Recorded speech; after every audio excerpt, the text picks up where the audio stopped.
Hello friends, welcome to more creative. दोस्तों, आज 5 अप्रैल दिन रविवार है, वहीं हिंदी महीना बैसाख और कृष्ण पक्ष की तृतीया है। तो चलिए शुरू करते हैं आज की बड़ी खबरें।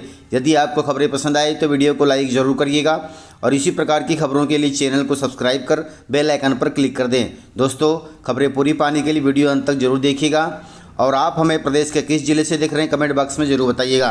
दोस्तों, भारत सहित पूरे विश्व में ईरान जंग का इतना असर हुआ है कि पेट्रोल डीजल के दाम बढ़ गए हैं। भारत में तो नहीं, लेकिन पाकिस्तान में पेट्रोल डीजल के दाम इतने ज़्यादा हो गए हैं कि वहाँ की जनता को ये खरीदना बड़ा मुश्किल हो रहा है। पाकिस्तान में 1 लीटर पेट्रोल की कीमत 458 रुपये और 1 लीटर डीजल की कीमत 520 रुपये हो गई है। सरकार ने पेट्रोल में 43% और डीजल में 55% का इजाफा किया है। यह फैसला अमेरिका और ईरान के बीच चल रहे युद्ध के कारण ग्लोबल मार्केट में कच्चे तेल की कीमतों में आई तेजी के बाद लिया गया है। ये नई दरें पाकिस्तान में गुरुवार आधी रात से लागू हो गई हैं। इन बढ़ी हुई दरों से वहां की जनता काफ़ी नाखुश हैं। वही हम भारत की बात करें तो भारत में पेट्रोल के दाम 100 रुपये प्रति लीटर के आसपास हैं और डीजल के दाम 90 रुपये प्रति लीटर के आसपास है, अर्थात यहां पर ज़्यादा बढ़ोतरी नहीं हुई है। दोस्तों, एलपीजी संकट के बीच केंद्र सरकार आपके किचन में करने जा रही है बड़ा बदलाव। मिडिल ईस्ट में तनाव का असर भारत की ईंधन सप्लाई पर भी पड़ा है। देश में कच्चे तेल और रसोई गैस यानी एलपीजी की दिक्कत भी पैदा हो गई है। सबसे ज्यादा असर एलपीजी पर देखा जा रहा है। इसी बीच केंद्र सरकार ने इंडक्शन हीटर के घरेलू उत्पादन को बढ़ाने के लिए कदम तेज कर दिए हैं। यह कदम रसोई गैस पर निर्भरता कम करने के लिए उठाया गया है। इसके लिए उच्च स्तरीय मीटिंग भी हुई थी। सरकारी सूत्रों के अनुसार उद्योग एवं व्यापार संवर्धन विभाग ने गुरुवार को एक उच्च स्तरीय बैठक आयोजित की थी। इस बैठक का मुख्य उद्देश्य देश के भीतर इंडक्शन हीटर और उससे संबंधित बर्तनों के प्रोडक्शन को बढ़ाने पर जोर दिया गया है, अर्थात देश की हर रसोई में इंडक्शन हीटर जरूरी कर दिया जाएगा ताकि हम एलपीजी गैस पर निर्भर न रहें। बोर्ड छात्रों के लिए जरूरी खबर है। मध्य प्रदेश बोर्ड में अब 10वीं में 7 और 12वीं में 6 विषय की देनी होगी परीक्षा।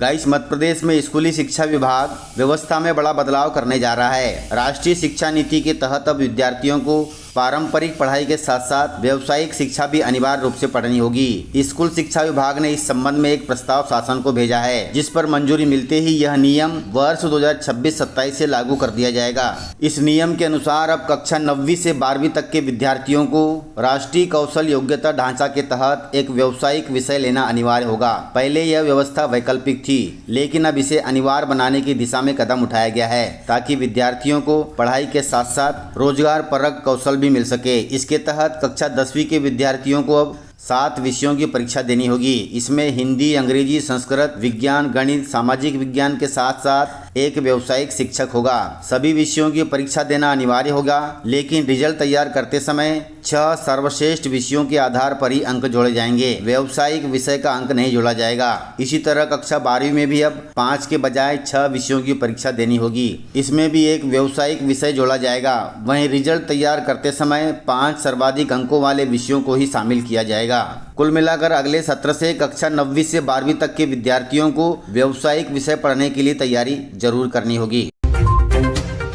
बोर्ड छात्रों के लिए जरूरी खबर है। कक्षा 10वीं तथा 12वीं की परीक्षा फीस में भारी बढ़ोतरी की गई है। माध्यमिक शिक्षा मंडल ने शैक्षणिक सत्र 2026-27 के लिए 9वीं से 12वीं तक की नई प्रवेश नीति जारी कर दी है। इसके तहत 10वीं और 12वीं के परीक्षा फॉर्म 15 मई से भरे जाएंगे। ध्यान रखिएगा, इस बार मंडल ने 10वीं और 12वीं के परीक्षा शुल्क, नामांकन सहित फीस और अन्य शुल्कों में 25% से लेकर 80% तक बढ़ोतरी की है। नई व्यवस्था के अनुसार नियमित विद्यार्थियों को अब 1200 रुपये की जगह 1500 रुपये परीक्षा शुल्क देना होगा, जबकि स्वाध्याय विद्यार्थियों के लिए शुल्क 1600 रुपये निर्धारित किया गया है। वहीं कक्षा 9वीं में नामांकन शुल्क 350 रुपये से बढ़ाकर 500 रुपये कर दिया गया है। इस भारी फीस से विद्यार्थियों तथा अभिभावकों पर इसका असर पड़ेगा। दोस्तों, देश में बयानबाजी हो रही है कि पीओके अब जल्द ही भारत में आ जाएगा।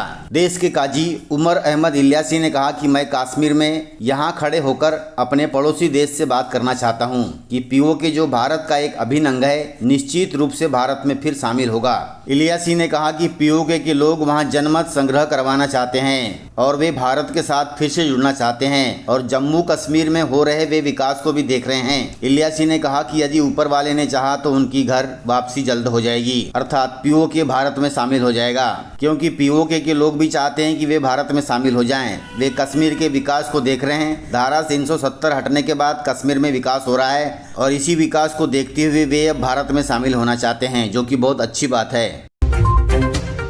बिजली उपभोक्ताओं के लिए जरूरी खबर है, यदि आपने स्मार्ट मीटर लगाया है और रिचार्ज नहीं तो आपको बिजली नहीं मिलेगी। 5 SMS इग्नोर किए तो आपका घर अंधेरे में डूबेगा। दोस्तों, अब बिजली सिर्फ स्विच से नहीं बल्कि मोबाइल के मैसेज से चलेगी। शहर में तेजी से लगाए जा रहे स्मार्ट मीटर उपभोक्ताओं के लिए नई चुनौती और नई व्यवस्था लेकर आए हैं। विद्युत वितरण कंपनी साफ कह चुकी है कि 5 बार SMS अलर्ट के बाद भी रिचार्ज नहीं किया गया तो आपका घर अंधेरे में डूब जाएगा, अर्थात बिना सूचना के आपके घर की बिजली काट दी जाएगी। स्मार्ट मीटर में बैलेंस खत्म होने के बाद भी आपने 3 दिन में रिचार्ज नहीं कराया तो सीधे कनेक्शन कट जाएगा। स्मार्ट मीटर में ऐसी व्यवस्था बनाई गई है। दोस्तों, मौसम को लेकर आया है बड़ा अपडेट। मध्य प्रदेश सहित देश भर में गर्मी की शुरुआत के बाद मौसम ने फिर करवट ले ली है। दिल्ली, पंजाब सहित 11 राज्यों में शनिवार को तेज बारिश का अलर्ट जारी हुआ है। वहीं मध्य प्रदेश में शुक्रवार को 36 जिलों में बारिश हुई है। वहीं शनिवार को कुछ इलाकों में ओले भी गिरे हैं। 5 और 6 अप्रैल को देश के उत्तराखंड, हिमाचल प्रदेश, जम्मू कश्मीर, राजस्थान, पंजाब, महाराष्ट्र, दिल्ली, हरियाणा, चंडीगढ़, बिहार, केरल, आंध्र प्रदेश, तेलंगाना, कर्नाटक, नागालैंड, मणिपुर, मिजोरम, त्रिपुरा में बारिश की संभावना है। वहीं 5-6 अप्रैल को मध्य प्रदेश, छत्तीसगढ़, उत्तराखंड, राजस्थान और उत्तर प्रदेश में ओलावृष्टि की आशंका है। इसलिए मौसम विभाग ने आम जन से अपील की है कि सावधान रहें।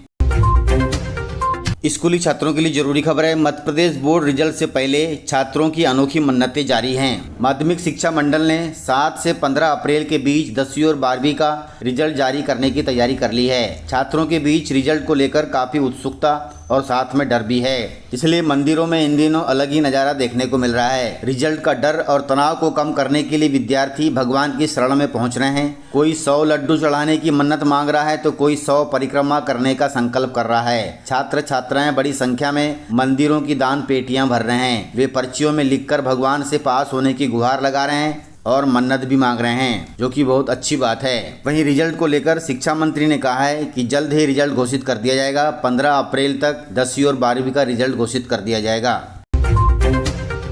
गाइस, मध्य प्रदेश में नर्सिंग के 2000 से अधिक पदों पर निकली है भर्ती। यदि आप योग्य हैं और इच्छुक हैं तो जरूर ऑनलाइन आवेदन करें। गाइस, कर्मचारी चयन मंडल ने नर्सिंग ऑफिसरों के 2646 पदों पर भर्ती निकाली है। इसके लिए आवेदन प्रक्रिया 6 अप्रैल से शुरू होगी, जो 20 अप्रैल तक चलेगी। वहीं परीक्षा 15 मई को होगी। इसके लिए नर्सिंग डिप्लोमा जरूरी है। यदि आपने नर्सिंग डिप्लोमा किया है तो आप अपने नजदीकी कंप्यूटर सेंटर पर जाकर ऑनलाइन आवेदन करें।